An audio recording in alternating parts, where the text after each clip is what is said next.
Welcome back to another episode of How Do Artists Make Money?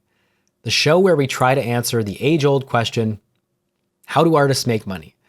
Today I'm joined by Jess Wiseman, who is an incredibly talented designer and 3D artist who's crushing it on social media while developing her own IP and building that out into a brand and company. Let's get right into the conversation.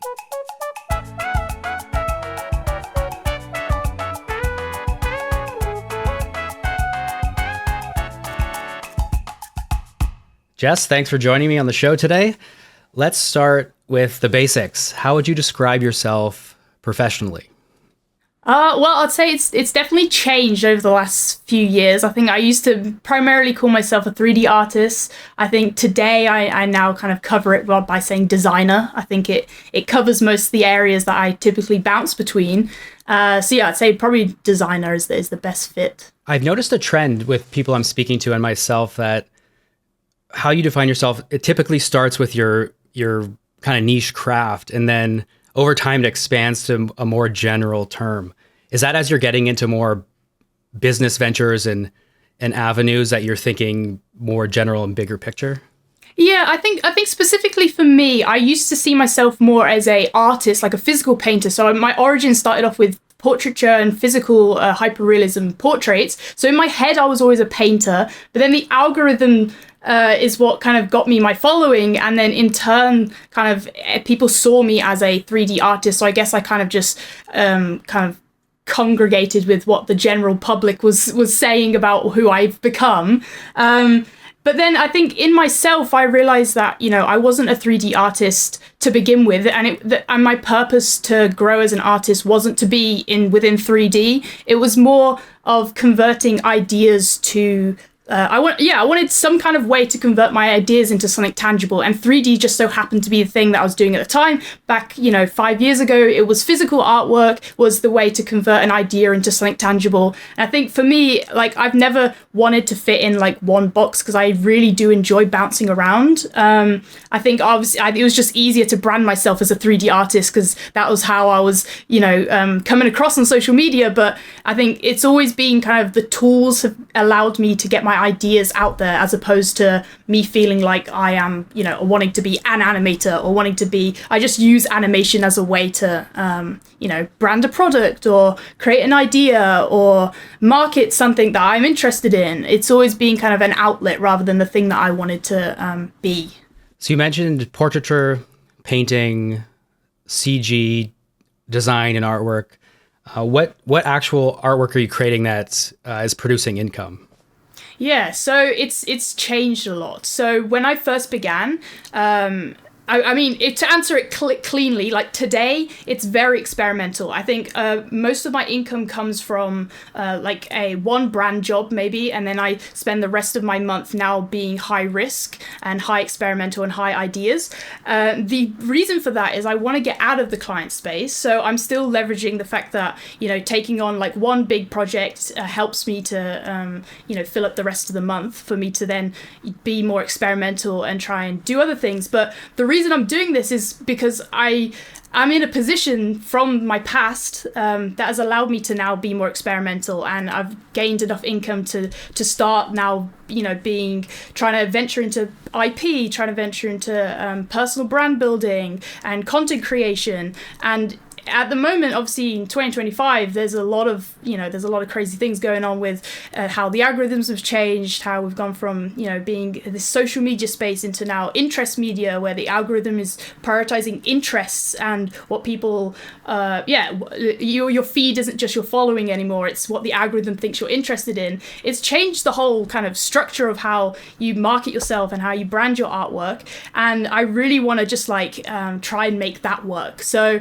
yeah, my income today is almost, I'm not caring too much as long as I can, get through the month and I can pay off whatever I need to pay off. I'm more trying to strategize for the future on how to scale IP and brand. And it means I'm taking a hit short term now, maybe on income, but my past has allowed me from doing various other, I'm sure we can get into how I made money in the past, that has allowed me to be in a position now to take more risk. Yeah, you mentioned you kind of drew that parallel between, chasing So there can be trends that pop up where you're like, oh, this is a great source of income. I'll chase that for now. And then it fades away for some reason, versus the stuff where you're planting more experimental seeds. And I've always, sure, the stuff you chase can bring money, but I've always found so much reward out of the seed planting and the experimentation. Like I did stuff last year where I did live stop motion, and it half worked, half didn't. Some venues worked, some didn't. But I'm one of the few people, I guess, in the world who have done that in a live setting. And now I'm actually discussing jobs right now to do it for brands on a much larger scale. And I haven't done it in a year, but I planted those seeds, last summer as being the guy who can do it. Wait, and a year later they come to me. Just for context, are you saying you were like live streaming your stop motion? So No, at an event. At an event. Oh, so it's like IRL. Setting up a table where I'm animating, and the people at the event are part of, they're in the photographs, time-lapsing like behind what's being animated. Yeah, that's really cool. And also, I think it's that, like, community events, ironically, it's like the pendulum is swinging the other way. As AI is creating so much content, digital content, it's so funny how we're now seeing this, like, influx in people wanting live events, and live streams are becoming super popular. We have the biggest streamers in the world making the most amount of income live streaming their craft. And I also think it's kind of an untapped market for a lot of artists to live stream their content.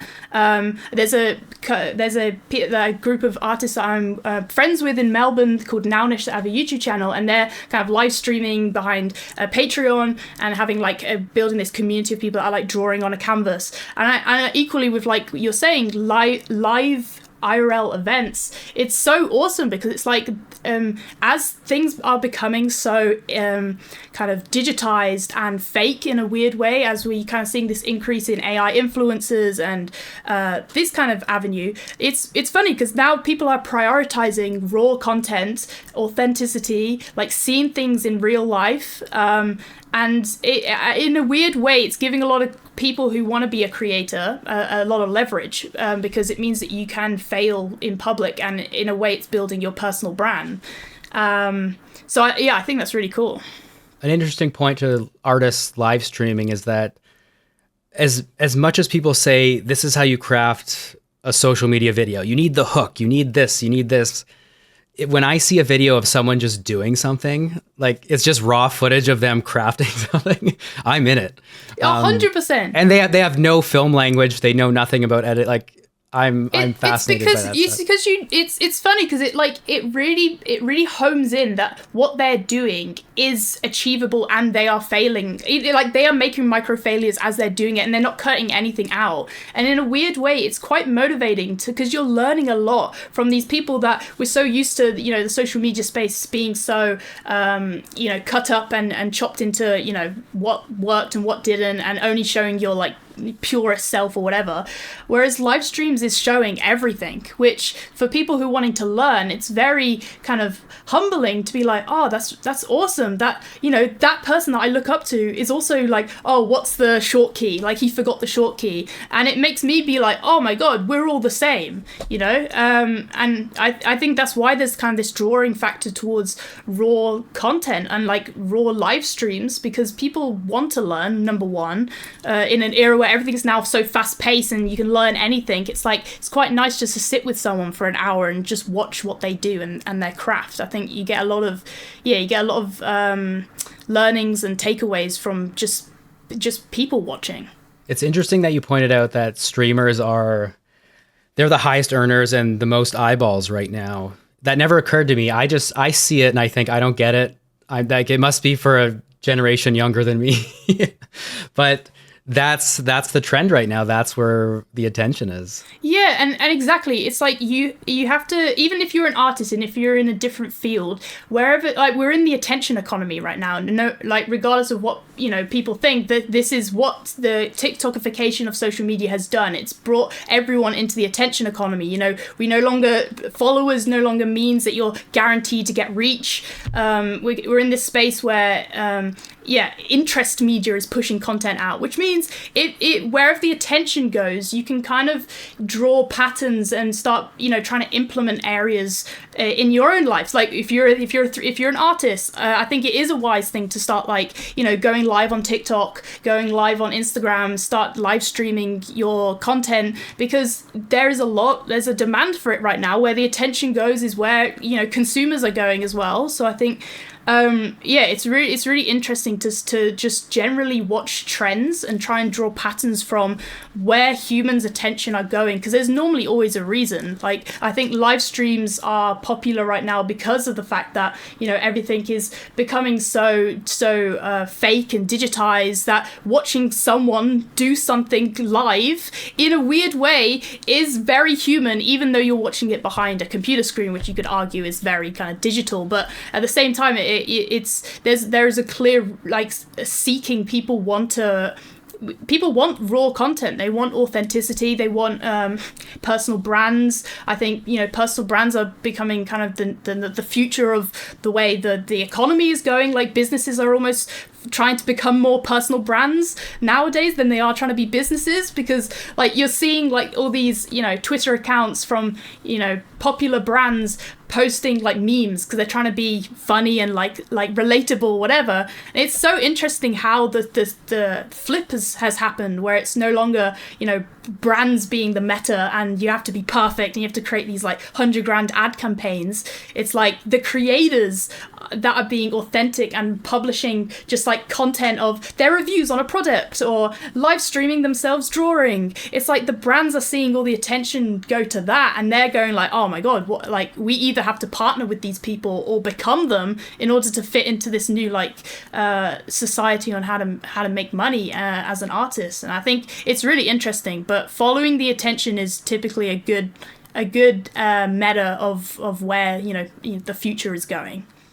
The idea of personal branding, that makes me think of the difference between how I entered the job market and how you have entered it in the last, I guess, handful of years. I graduated art school studying animation in 2010.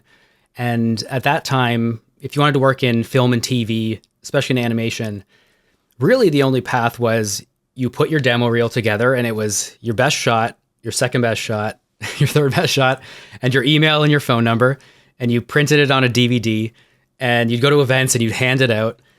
And the only successful path for that was to get a job at a studio. So, and the biggest difference being that social media wasn't really around. Facebook and YouTube were around, but only a few years in, and it was very much family and friends and kind of raw journaling. So influencers and brand deals, that wasn't even a reality at the time. Versus how you've entered the job market in the last handful of years. So digging into that, I guess my first question, did you study art in school, or are you self-taught?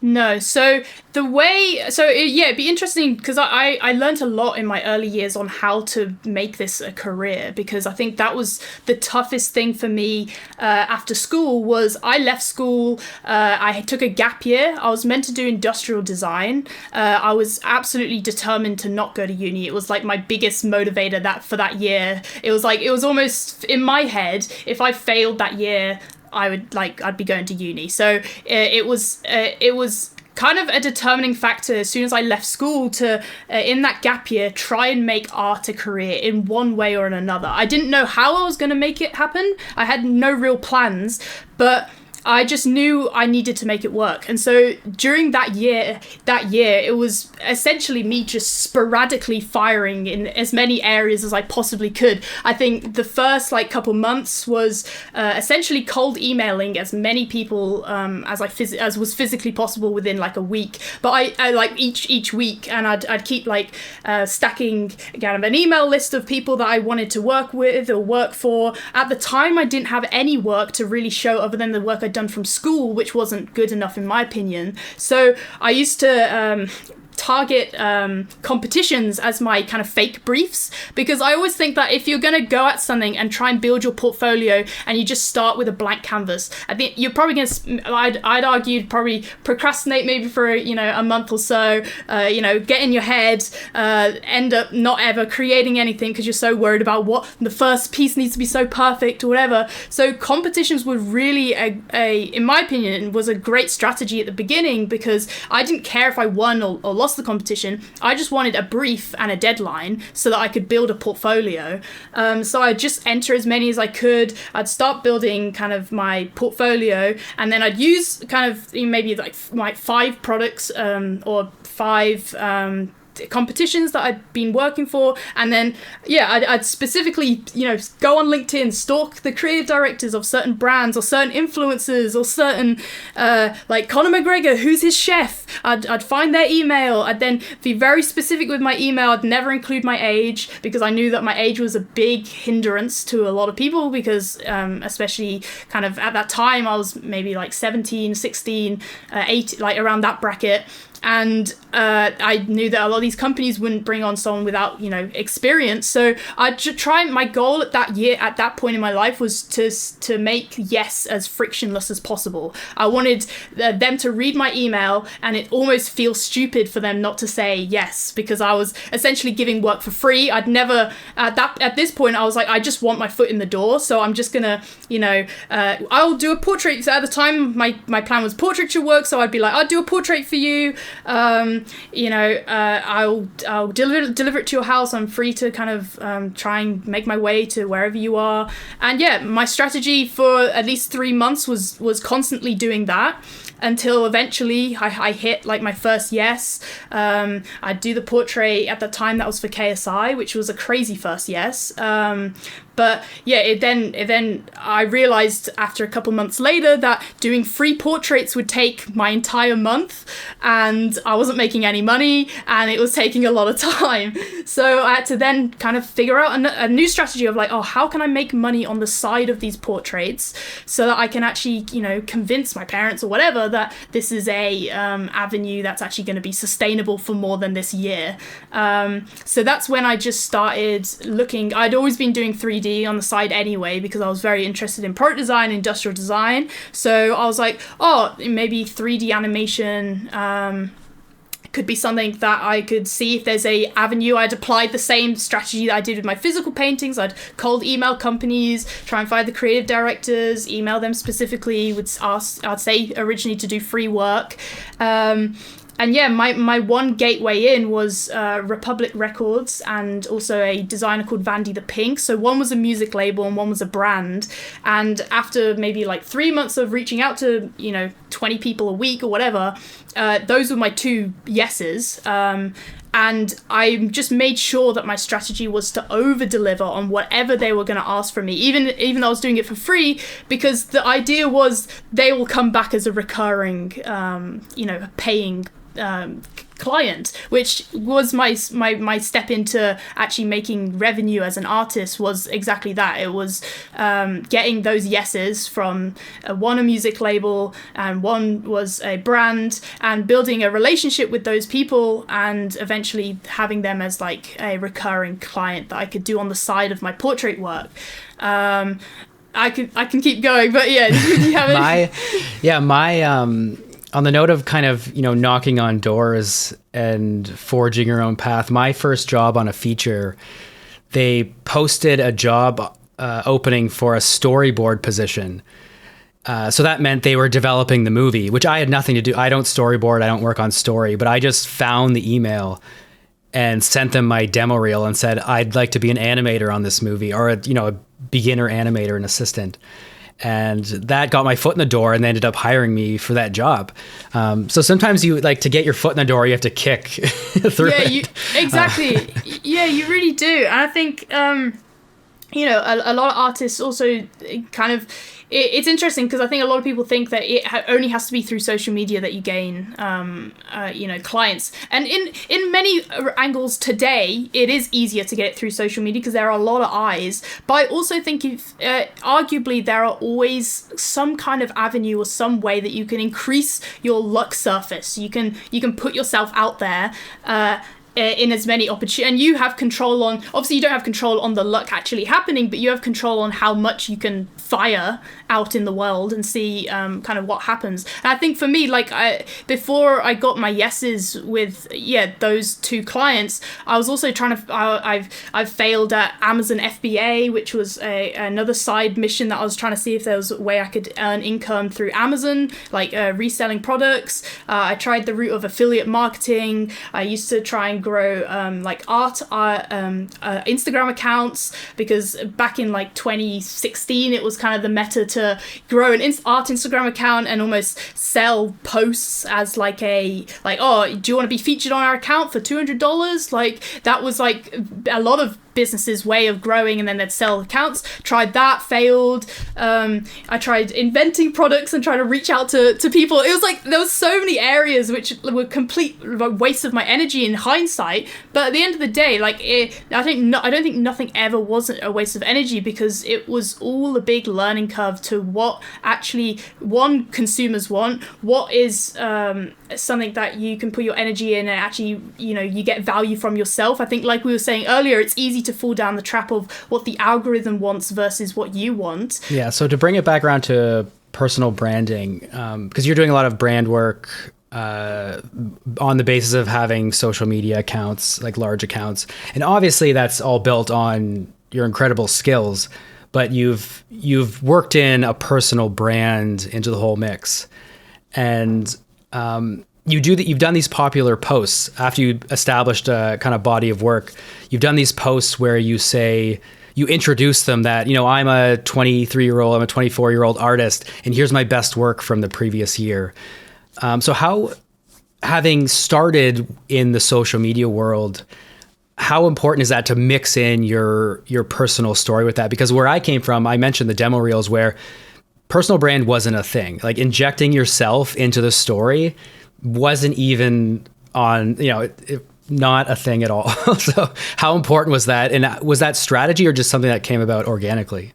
Yeah, so I've two answers to this. I think now that I've kind of been understanding where we're going with kind of social media in general, where brands are heading, where AI is heading, I feel like personal brand is quintessential, to building an audience and community. Because I think the number one thing for most pages right now is building a community. Because I think when you have a community, you have people that trust you, and it kind of leverages the fact that, in this era where AI is so readily available and content is so easily creatable and people are just putting out anything. It's what actually then matters is kind of ownership and community and the people that actually trust you and they feel like they have a connection with you. So I think personal branding in that regards is basically super essential for the way it feels like the world is heading, where these big creators are building their own IP.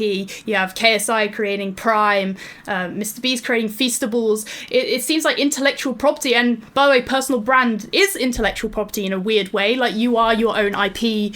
The way your family perceives you is their own in a weird way. It's their personal brand. It's a funny thing. It's it was never. But to answer secondly, it was never my strategy. The only reason I started posting frequently on social media was I got probably I think it was last year or a year and a half ago, I was very infrequently posting on Instagram. I was kind of scared to post. I was scared to put my work. I just got nervous about people viewing my stuff, and I really wanted to get over it because I'd built such a big portfolio portfolio of work over the years prior, because I've been doing obviously a lot of work behind the scenes with clients, I just was like, I have a body of work. I'm really nervous to put it out there, but I want this to be my career, and therefore I have to get over this. So the reason I started posting was purely out of getting out of my own head of just, so I set myself a challenge last year, which was for 75 days I just have to post every day on Instagram. And that was like my bare minimum. Like if I can go through, and it ended up posting every day for the whole year. But it was funny because like that, getting over my fear of just like posting and not taking my content too seriously, and not worrying if it was perfect, and I just knew I had to get a post out there every day. It made me realize and get out of my bubble of just posting like the outputs of my animations anymore. It wasn't just the outcomes. I used to, and because I obviously now need to find more content to fill up the whole year, it was like now I just had to find ways that I can make content faster, and in a way it made my content more raw and more authentic, and in turn it started building my personal brand, not out of like a strategy, but it made me realize like, oh, this is why people don't actually care so much about, you know, these animations being like amazing or whatever. They care more about the fact that I'm posting how I'm doing it and why I'm doing it, and being authentic, and just like showing my failures and how I do things. And I think so. I hope that kind of answers. Yeah. I'm still frozen in the output stage because I still see social media as a portfolio where I'm like, okay, I finally made something. Here it is. I finally made something. So I'm still super scared to post the process of it. I think you're a great example, in my opinion, from like an outsider, of someone who, you know, posts the behind the scenes on and how you create things. And I think, you know, in a lot of ways it makes your content more amazing because you see the human hours behind your creations. You don't just see, you know, this amazing stop motion or this amazing viral video.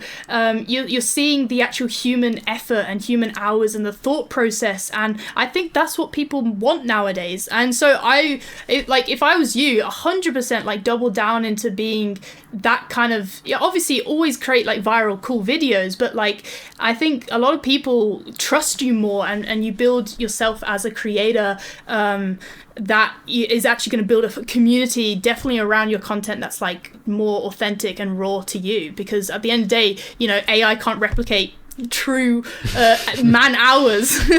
You know, so I think it's awesome. You mentioned doing client work. Is there a lot of client work you do that no one ever sees, that you're not attached to?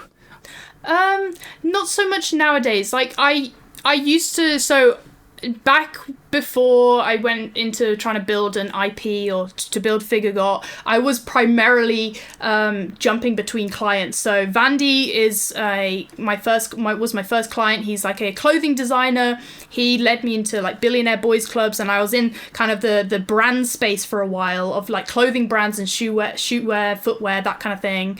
That used to be primarily, most of my income was through brand work, just kind of product visualization, how to get a client to have an idea and to create an animation for their Instagram, or create like an advert for their YouTube channel, or maybe they need like a shoe that's 3D modeled for manufacturing. I then kind of went into the music industry space for a year, which was it was great for my portfolio. So it allowed me to get a lot of high clients that looked cool on a portfolio, but it wasn't great in terms of income. But it was a interesting space because it made me fundamentally faster as an artist, because the music industry was so kind of like, we need, you know, Doja Cat's performing in the evening. She didn't like the visual. Now you need to like re-render a whole new kind of set for her. And I'd be like, oh my God. And it used to be American time zone. It was all very crazy. But those spaces in general is what made me then go into IP, because I've been working on so many clients' work, and it made me realize that these brands that you kind of put on pedestals, you know, the huge like Adidas, Nike, whatever, like you realize that there's just like these humans behind all these brands, and they're not as like, at one point in your life you see them as like the end goal, and then when you get to work with them or work with various other similar smaller companies, you end up being like, oh my God, like it really is anyone's game. It feels like, and that's what made me kind of go, I don't really care so much about working for a brand anymore. If you're like, you know, just because you got a high name, I now prioritize whether I'm going to be creatively fulfilled with whatever job I'm taking on, whether I have like a high amount of creative freedom versus just following a brief for a client and just for the money. I think, I had a similar experience with working on films. Yeah. It's just as messy as any other process. Yeah, it's just a bunch of 100%. It's a bunch of humans passionate about their work, arguing with each other. And I've worked on a number of movies, and now I'm just, you know, a guy in a basement making my own stuff. And, you know, family and friends constantly ask me, oh, would you want to work on, do you want to direct a movie? Do you want to do it? And I'm like, I'm pretty good right now. It's a very good setup. I'm so fulfilled doing my own thing here alone. No, that's awesome. And I think I really want to like get to a lot of artists to make them realize. I think the faster you realize this, the faster you go like, okay, you know, it's, you know, because a lot of people have this kind of, you know, end goal to be in like a movie, and it's really awesome until you're in that position, and then you realize that it wasn't all your hopes and dreams were set up to be. I mean, in many arguments, you could argue that, for a lot of people, that is still their dream, and they still want to do that. But I think you realize that you can do a lot for yourself to make yourself happy. And it doesn't require like these achievements or landmarks to, you know, be your success pedestal or whatever. I think the movie industry is a great example, because there's a lot of artists that might only get like, you know, a arm on the screen or whatever that they worked on, or just for their name to be in the credits. But yeah, it's interesting. I think as a final topic, it'd be cool to talk about is Figure Got is that your main focus? Is that the big thing that you're building?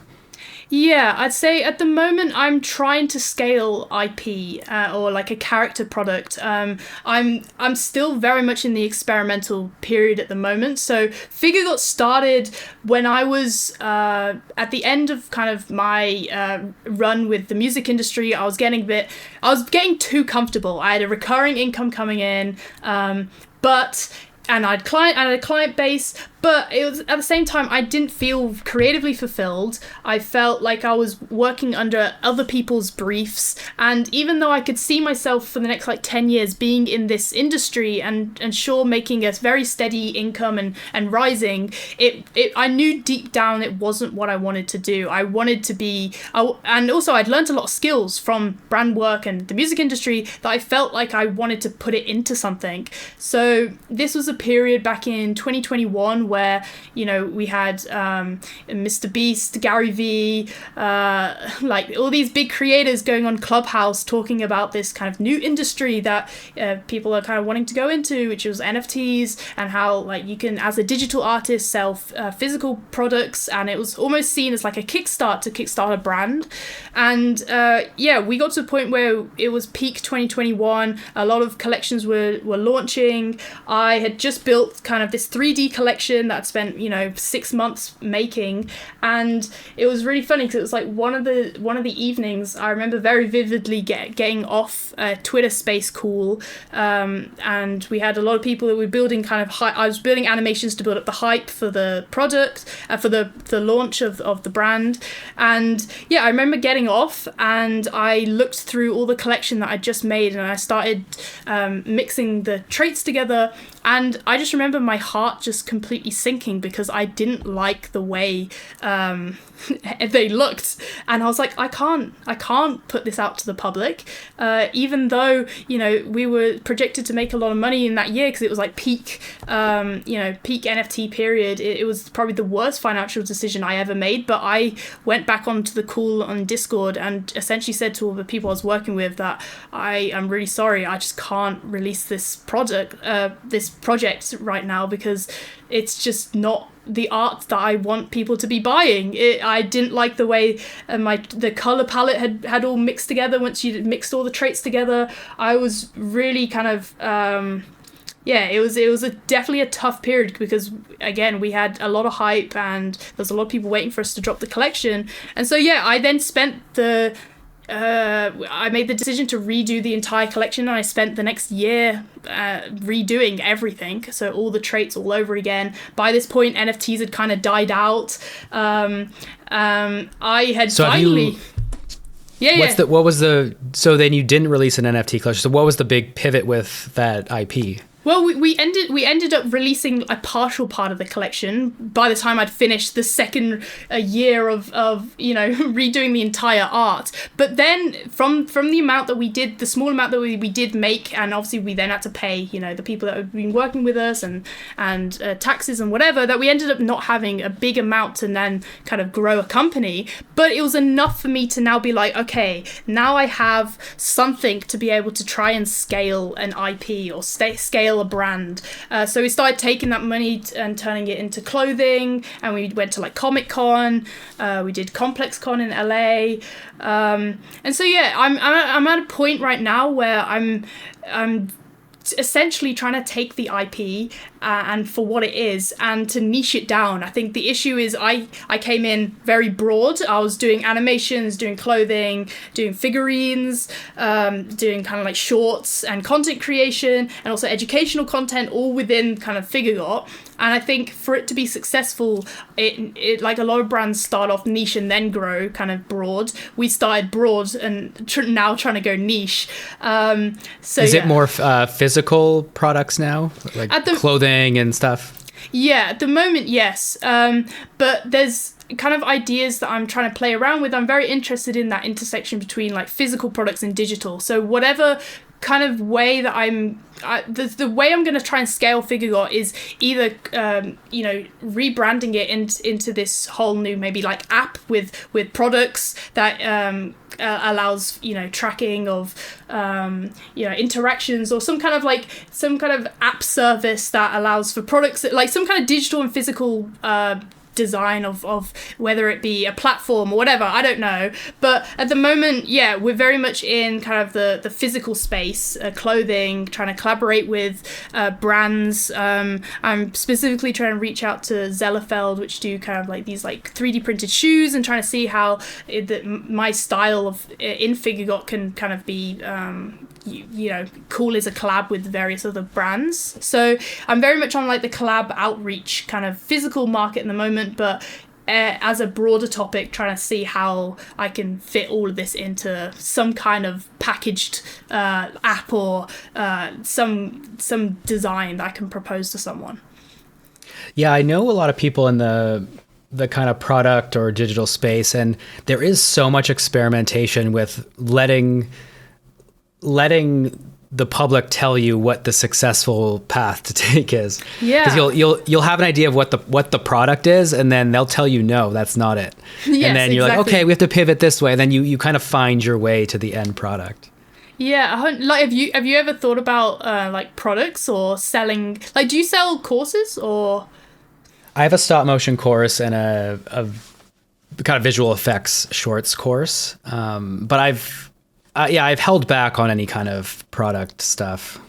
Yeah, because I think it's interesting. It's hard because it is a tough market to get into again, because it's like you have to have some kind of income to begin with to get like manufacturing or and in a weird way even that kind of industry is kind of changing where you're having these brands like 3D print things now, and they have like all these bamboo labs that are like creating 3D printed shoes which don't even require you to have income to you almost don't need like a setup amount of money to create tooling anymore, because you're kind of buying the demand in a way through whether you'll sell the product or not. It will be created by a 3D printer rather than actually having stock.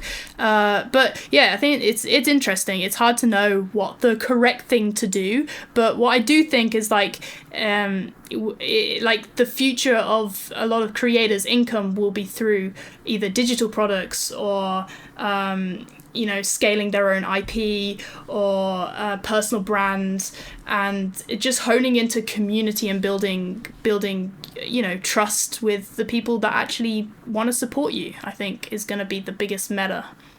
And the important note there is that typically the idea that the perfect, or you're waiting for the perfect product or idea and you're sitting around cooking it for so long, it's not going to happen. You have to try, you have to fail first and 100%. Stumble your way to the perfect thing. Yeah, I could not agree more. I think starting is the perfect time. Like that waiting for something to, I'll start when I feel better, or I'll start when I, it's like it oftentimes is held back by self-doubt. And I think by doing things like getting stuff on a page first, you're always going to just start the engine running just from having something in front of you. And yeah, I completely agree. You have to, the only way to succeed is to fail and find out, and to realize in your own way what's working and what isn't. And the faster you find those outcomes, the more likely you're going to eventually hit success, I think. Learning is just another way to say start now. Exactly. Absolutely. Yeah. I think that's a really good optimistic note to end on, I think. So Jess, thanks so much for talking to me. It's a really good discussion. No worries. Yeah, I think it's awesome to meet with you. I think you're an inspiring creator, and equally super inspired by your work. So I appreciate it. Thank you so much. As always, thanks for tuning in. It would be incredibly helpful for our show if wherever you're watching or listening, you subscribe and then leave a comment on this episode. Let me know what you think, and also let me know what you want to hear more of. We want to help as many people as possible. I'll see you in the next episode.